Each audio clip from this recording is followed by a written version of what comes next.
The key thing around CDA is this huge dedication to clinical practice guidelines that research needs to make a difference for people with diabetes. Back in the 60s, we were challenged to diagnose diabetes. We didn't really have sophisticated blood testing.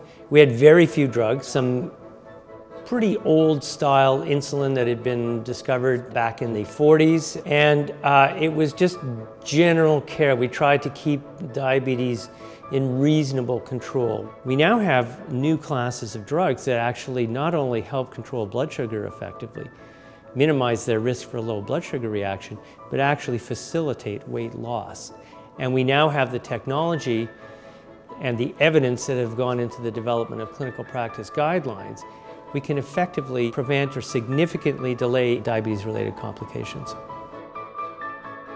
Clinical practice guidelines are tools that can help family physicians and doctors use the research on real patients. In other words, we don't want to have research just sort of stuck in research journals.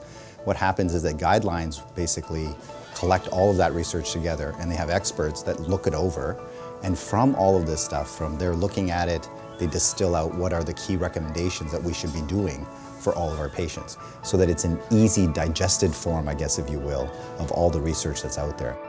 Most of what we know about diabetes, what's changed over the last 4 decades in terms of our knowledge, has been driven by research-funded projects.